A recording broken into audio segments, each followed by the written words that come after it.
For the first section, we've got inventory. We don't require you to include this in your business plan. So it's not highly relevant for a person operating a massage or fitness business.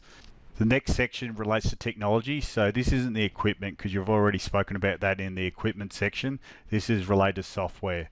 So relevant software for someone operating a small business in health, massage or fitness could be point of sale software, client management software, accounting software. So to convey this information, we recommend you include a table. So in the table, just set it up in Word. Along the top have technology, the purpose, off the shelf, whether it is an off-the-shelf product or whether you're getting someone to purpose build it for you, which is probably less likely, and the cost. So I've given you an example here. The technology is a website. It's to market your business and special promotions and to provide information to clients. So it might be information on services, screening forms, etc. Whether it's going to be off the shelf and you list it.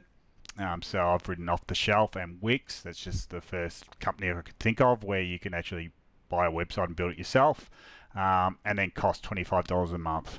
Then you would do the same for other things you're going to have, which might be point of sale, accounting software, and any other technology you require, like programming software, fitness testing software, etc. So what your trading hours are going to be, so include information on what the peak hours are going to be. So as a fitness trainer, it might be mornings and nights after work, or you might be focusing on kids training, which is after school, or fitness camps, which are going to be on a Saturday or Sunday.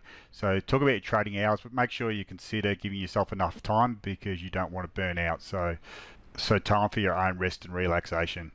Communication channels, how you're mainly going to communicate with your clients. Obviously one method will be phone, whether you're going to use email, the website, social media platforms, blogs. So what are going to be your preferred communication channels? So under payment types, talk about how you're going to accept payment. So is it going to be cash each time you provide a service, or credit card payments each time you provide a service, which is probably more likely for massage, or whether you're going to sell your services in blocks. Again, whether you're going to take credit cards, whether you're going to take check, whether you're going to look to invoice with transfer into a bank account, whether you're going to use an application to help manage this as well, which is quite common. So discuss what type of payment methods you're going to accept in this section here. The next part is on the credit policy.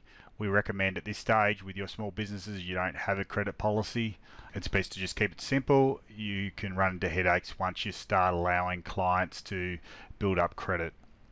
Under refunds, you can talk about your cancellation policy, which is probably more relevant. So talk about the situation where someone cancels with short notice. Obviously, your time is really valuable. So what type of cancellation period are you going to allow your clients? So if they ring up half an hour before a massage, obviously it's very difficult for you to replace that time. So what's your strategy going to be in regards to cancellations, especially when you have taken prepayments for it?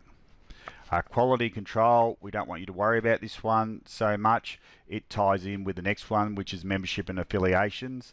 So for this one, you just need to mention what associations you're going to be a member of.